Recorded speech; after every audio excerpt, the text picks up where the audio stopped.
हम एक बार जीते हैं, एक बार मरते हैं, एक ही बार शादी करते हैं और एक ही बार प्यार करते हैं. Rahul told his mother, who looked back at him, eyes half filled with tears. Hello everyone, hope all of you are doing great. So as most of you know, I got a new microphone and I'm totally in love with it. And I have been thinking of different ways to use it. So I just came up with an idea which I'm going to carry out today. So what I'm thinking is I will react to my own books that I have written all that while before. My first book came out in winter of 2008. That's December 2008. Yes, that's right. And that's the book that I'm going to pick up today, and I'm going to read out the first chapter and I'm going to react to it. Full disclosure, I think my initial books are not that good in quality of writing. The content is definitely in place, but my writing skills were not that great, so I don't feel very, I would say, confident about them. But what I'm going to do is I'm going to read the first chapter and I'm going to see what I think about it now. So as I said, this book came out in 2008 December, and it absolutely changed my life. I do not have any idea how it worked. Of course, there was a huge push from the publisher and all of that, but this book went ahead to sell, I think, more than 7 to 8 lakh copies, and it kind of turned my whole world upside down. I still get people who message me that this is a book which they picked up all those years ago, or this is a book that they have just finished reading, and they have some good things to say still. So the first edition of the book had this cover, and this is what it came out like. And then it got sold out pretty quickly, I think within a matter of months. And then we revised the cover, and then I made the cover for the second edition, and which looked like this. So that's something which actually revived the sales quite a bit. I put together a few images from my childhood, guys, and then I put a few images at the back as well from my college days and school days and all of that. And then this book has been getting a lot of notice still. How I wrote this book, as a kid, I did read Bridget Jones' Diary once, and then there were books like The English August and so on. So I was exposed to this kind of literature,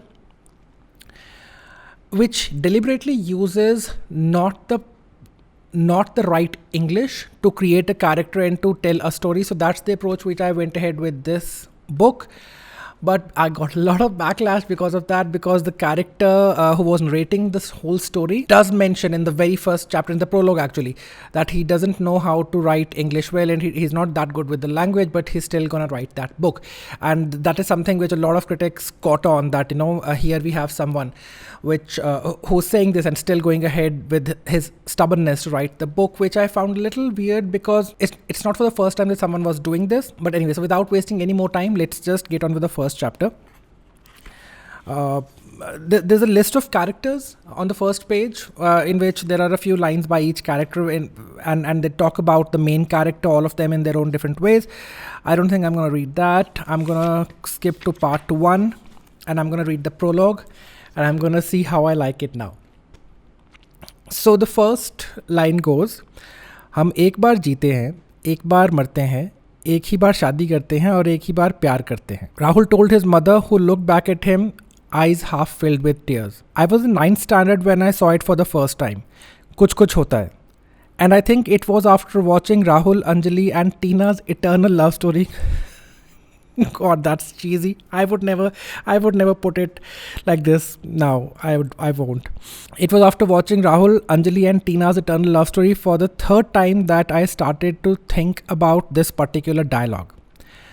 I don't agree with the dialogue, by the way. I don't think, so yes, we are born once, we die once. But I don't think हम प्यार एक ही बार करते हैं, and I definitely don't think हम शादी ही एक बार करते हैं. I know so many examples now who've got married more than once, and they've walked out of their marriages. I mean, like, one must never remain in a toxic relationship, and one must never think that now it's done and I don't want to get married again. I don't agree with that. Let's see what I wrote back then. As I think about this particular dialogue, I didn't really agree with Shah Rukh there. Okay, so things haven't changed. The point being, I don't think that if you lose one love, you can never fall in love again. Okay, so that's something which I thought all those years back, and I still believe that. I watch a lot of movies, and when I say a lot, I mean a lot. I've written that in capitals. I learn a lot from them too. This also I must have learned from some movie only, that we learn a lot from the movies. I would never write a line like this anymore. It's very lame. Many people laugh at me for watching so many movies. My present boss has many times tried to tell me that. Today, only during lunch, he told me when I asked him, had he seen Chicago? I have my priorities very clear. I don't sacrifice work for movies. Dabbing his lips with a napkin, he told me. And it was funny because when I first heard him, I thought he said, I have my priorities very clear. I don't sacrifice my movies for my work. And I've put a footnote at the bottom of the page and I've written, cause that's how I function. Okay. It is funny, it's funny. I can feel that. Anyways, I still asked, but everyone does come across some movie or the other at some point of time or the other. I mean, come on. Who would have not seen Chicago? Like who? By the way, if you have not seen Chicago, you should just go and right now start watching it. And I've written this passage saying that it's the greatest musical of all times. I don't agree with this anymore. And interesting, Chicago and Moulin Rouge came around the same time, and over the years I have seen both the movies multiple times, and I very strongly feel that Moulin Rouge is way more enjoyable than Chicago, and I can any day sit down and watch Moulin Rouge again, but Chicago is not something that. And also this book was written more than 10 years back. We have had so many better musicals after that, so that's a line which I would not, if I had to revise the book, I would change it. Anyways, before we go any further, I must tell you a few things about myself. I'm a quarter of century old. I was around 25, 24 when I wrote it. And I think I have already been in love like 8 times, excluding the present one. So this is the fiction bit, guys. My love life has never been this active, and no. So this is something which I could totally made up. And like most of the 25-year-olds, for 4 days out of 7, I crib my life sucks, my job sucks, my boss is the king of the kingdom of all devils, I am very lonely, etc, etc, etc. Okay, so I think this is something which is very relatable for everyone, and we all go through that, especially when we start working after we finish our studies. So this is probably one of the reasons why this book clicked the way it did. I'm an architect by profession, and I love telling people that, full stop. Another thing, guys, so architects have this thing about themselves. I took a very long time to wash this feeling off myself. Now I don't think anymore that I'm the most superior person because I'm an architect. But during the course of your degree, and you're made to work so much, you learn so much if you're going to a good institute, that is, and you somehow are instilled with this notion that you are way better than everyone else. So, and it does, and a lot of people do catch that, and I think maybe I was so when I had just finished my graduation. It's not a good thing. We should be mindful of the idea that we are human and we are not superior just because we have been fortunate enough to just know a little more than others. I watch almost every movie that is released, listen to music 18 hours out of 24. I come from a small town of Jalandhar where everyone and everything is so peaceful and calm and serene and slow that nothing moves at all.